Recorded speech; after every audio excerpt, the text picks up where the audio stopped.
ব্যাস আজকে আমিও কিন্তু বানিয়ে ফেললাম সেই ভাইরাল টমেটো আর ডিম পরোটা। এই রেসিপি কিন্তু এটা আমার নিজস্ব রেসিপি না, এর আগে কিন্তু বানিয়ে ফেলেছে অলরেডি গাঙ্গুলি দা, ঝিলের রান্নাঘর, বিউটি কিচেন, বঙ্গরাধুনী, বংসঙ্গী সবাই কিন্তু বানিয়ে ফেলেছে। তাহলে আমি কেন বানাবো না? তাদের দেখে তো আমরাও ইন্সপায়ার্ড হবো, তাই না? বড় বড় ক্রিয়েটার তারা। তো আমি আজকে বানিয়ে ফেললাম সেই ভাইরাল টমেটো দিয়ে ডিম পরোটা। তো আজকের রেসিপিটা তোমাদের সাথে শেয়ার করি, আশা করি অন্যান্য রেসিপিগুলোর মতো এই রেসিপিটাও তোমাদের ভালো লাগবে। নমস্কার, আমি অন্তরা, আপনাদের চ্যানেল অন্তরা কুকিং চ্যানেলে আপনাদের জানাই অনেক অনেক স্বাগত। বড়দের প্রণাম আর ছোটোদের ভালোবাসা দিয়ে আজকের রেসিপিটা স্টার্ট করছি। প্রথমে যেটা লাগবে, সসপ্যানের মধ্যে বেশ কিছুটা জল গরম করে বড় বড় সাইজের দুটো টমেটো আমি এখানে দিয়ে দিয়েছি, ভালো করে সেদ্ধ করে নেবো। তোমরা যতটা বানাবে সেই হিসাবে টমেটোটা নেবে। তো আমি এখানে দুটো টমেটো নিয়েছি, দেখা যাক কতটা পরোটা হয়। আমি তো প্রথম বানাচ্ছি, অতটা বুঝতে পারছি না আন্দাজ। তো দুটো পরোটা নিয়ে ভালো করে এই ছিলকাগুলো ছাড়িয়ে ফেলে দিয়েছি, একদম যেন ভেতরে কোনো দানা না থাকে। তোমরা যদি চাও কোনো স্ম্যাশার দিয়ে স্ম্যাশ করে নিতে পারো, বা মিক্সিতে তোমরা এটাকে পেস্ট করে নিতে পারো, তবে হাত দিয়ে করলেই হয়ে যাবে, প্রয়োজন হবে না। রেসিপিটা আমি দেখেছি ঠিকই, মানে এখন যেহেতু ইন্টারনেটে ভীষণ ভাইরাল, কিন্তু একদম আমি আমার মতো করে করেছি। এর মধ্যে আমি কিছু টুইস্ট এনেছি, কিছু নতুন জিনিস যোগ করেছি যেটা তারা কিন্তু করেনি। যেমন আমি এখানে রসুনের বেশ কিছুটা রসুন গ্রেট করে দিয়েছি। এখানে রসুনের ফ্লেভারটা যেন ভীষণ ভালো লাগলো, আমি দিয়ে দেখলাম। বেশ কিছুটা পরিমাণ চিলি ফ্লেক্স, সেখানে চিলি ফ্লেক্স ব্যবহার হয়নি, না তো ব্যবহার হচ্ছে চিনির গুঁড়ো, কেননা টক মিষ্টি ঝালের কম্বিনেশনে সবসময় কিন্তু যে কোনো জিনিস ভালো লাগে। চিলি ফ্লেক্সটা দিয়েছি ঝালের জন্য, সেখানে লঙ্কার কুচি ব্যবহার হয়েছে। লঙ্কার কুচিটা আমি দিইনি, আমার মনে হয়েছে বেলতে অসুবিধা হবে সেই জন্য। তো ভালো করে অল্প একটু ময়াম দিয়ে দিয়েছি, নুন, একটু চিনির গুঁড়ো, একটুখানি তেল, টমেটো পেস্টটা আছে, আর তারপরে দিয়ে দিয়েছে চিলি ফ্লেক্স, রসুন কুচি দিয়ে খুব ভালো করে ময়াম দিয়েছি। আর প্রথম থেকেই বলছি, প্রথমে কিন্তু জল দিয়ে মাখবে না, প্রথমে আগে ভালো করে টমেটো দিয়ে মেখে নেবে। পেস্টটা মাখার পর যদি প্রয়োজন হয় তখন এখানে জল অ্যাড করবে।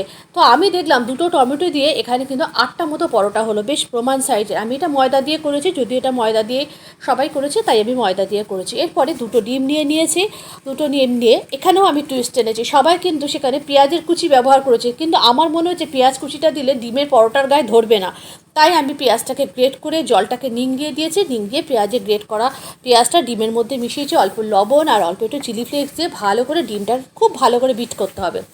ডিমটাকে বিট করে নেওয়ার পর একটা প্লেটের মধ্যে রেখে দিয়েছি, যাতে পরোটাটা ডুবাতে সুবিধা। এবার দেখো, পরোটাটা আমি তোমাদের দুরকমভাবে ভাঁজ দেখাবো। প্রথমে পরোটাটা বেলে নিয়েছি, নেওয়ার পর ওপর থেকে তেল ছড়িয়ে দিয়েছি, দিয়ে অল্প করে ময়দা দিয়ে দিয়েছি। দিয়ে এই তেল ব্রাশ করে ময়দা দেওয়ার পর দেখো আমি ছুরি দিয়ে কিভাবে কাটছি। এইরকমভাবে কাটলে যে কোনো পরোটার লেয়ার্স কিন্তু ভীষণ ভালো হয়। এই রকম লেয়ার্স পরোটা আমার পেজে এর আগে বহুবার আছে, তো আমি সেই কাটাটা তোমাদের দেখিয়ে দিয়েছি। যদি তোমরা কেউ না জেনে থাকো, এইভাবে দেখে নাও। যে কোনো পরোটার ক্ষেত্রে এরকমভাবে করবে, লেয়ার্স কিন্তু খুব ভালো আসবে।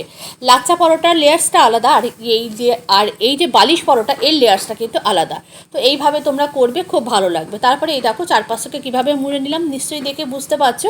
তারপরে উপর থেকে ময়দা ছাড়িয়ে একদম চৌকো করে বেলে নিচ্ছি। এটা চৌকো যেহেতু বালিশ পরোটা হবে। তারপরে আরও একটা তোমাদের ভাঁজ দেখিয়ে দিচ্ছি, যে ভাঁজটা করলে ডিম পরোটা আরও মানে যে কোনো পরোটার বালিশ পরোটা মানে স্কোয়ার পরোটা কিন্তু ভীষণ ভালো হবে, ভীষণভাবে ফুলতে সুবিধা হবে। দেখো চারপাশ থেকে এরকম তেল দেওয়ার পর, মানে বেলে নেওয়ার পর তেল দিয়েছি, ময়দা ছড়িয়ে দিয়েছি, দুপাশ থেকে এরকম ভাঁজ করে আবারও তেল দিয়েছি, ময়দা ছড়িয়ে দিয়েছি, দিয়ে এরকম করে ফোল্ড করে দিয়েছি। নিশ্চয়ই দেখে বুঝতে পারছো। তারপরে চৌকো করে বেলে নেবে। এইভাবে সমস্ত পরোটাগুলো বেলে নিয়েছি, একদম প্রমাণ সাইজে। কিন্তু 8টা পরোটা হলো মাত্র দুটো টমেটো দেওয়া, যদিও টমেটো দুটো খুব বড় ছিল। আর এই দুটো পরোটা মানে এই 8টা পরোটার মধ্যে 6টা পরোটা কিন্তু পুরোপুরি হলো এই দুটো ডিম দিয়ে। এবার দেখো, ডিমের মধ্যে ডুবিয়ে বেশিক্ষণ কিন্তু এই পরোটাটা ভিজিয়ে রাখবে না, সাথে সাথে গরম তেলের মধ্যে দিয়ে দেবে, একদম গরম গনগনে তেলে এটাকে ভেজে নেবে। দেখো কি সুন্দর, প্রত্যেকটা পরোটা একেবারে ফুটবলের মতো ফুটেছে। যদি ভিডিও আরও লং করা যেত আমি আরও দেখাতাম। আমি দুখানা পরোটা দেখিয়ে দিলাম অলরেডি, কীরকম ফুটবলের মতো ফুলেছে, আর দেখতে অদ্ভুত লাগছিল, আর দেখে মনটা খুশিও হয়েছিল। মানে এইরকমভাবে বালিশের মতো পুরো ফুলে গেছে জিনিসটা। দেখো এইভাবে একটা পরোটা হয়ে গেল, আরও একটা তোমাদেরকে দেখিয়ে দিচ্ছি। তোমরা অবশ্যই বাড়িতে ট্রাই করবে। আর এখন এটা কিন্তু ইন্টারনেটে ভীষণ ভাইরাল, সবসময় ভাইরাল জিনিসগুলোকে কিন্তু ট্রাই করতে হয়।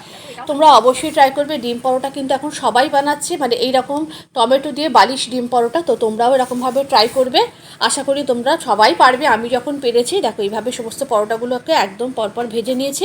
6টা পরোটা এখন ভেজেছি, দুটো পরে ভাজবো। তো পরোটাগুলো এরকম প্লেটের মধ্যে সার্ভ করে দিয়েছি। তারপরে দেখো পরোটাটা খুলে দেখাচ্ছি, কি সুন্দর ভেতরে যে লেয়ার্সটা, একেবারে ভাজে। আর আর খুব টেস্টিও হয়েছিল খেতে। তো এরকমভাবে পরোটাগুলো সব বানিয়ে তোমাদেরকে দেখিয়ে দিয়েছি ভাঁজটা আর কতটা সফট হয়েছে। এটার সাথে আমি কোনো কিছুই বানাইনি, এটার সাথে আমি ধনে পাতা চাটনি দিয়ে পরিবেশন করেছিলাম। তো তোমরা যে কোনো ধরনের ডিপ এর সাথে খেতে পারো, কেননা কোনো কিছু তরকারি বা কোনো কিছু প্রয়োজন হবে না, বা তোমরা চাইলে চিকেন মাটন যে কোনো কিছু বা আলুর দম দিয়ে পরিবেশন করতে পারো। কেমন হয়েছে রেসিপিটা অবশ্যই জানাবে। নিত্য নতুন রান্নার আপডেট পেতে অবশ্যই অন্তরা পেজের সাথে যুক্ত থাকবে। যদি ভালো লাগে অবশ্যই লাইক করবে। আবারও দেখা হবে পরবর্তী ভিডিওয়।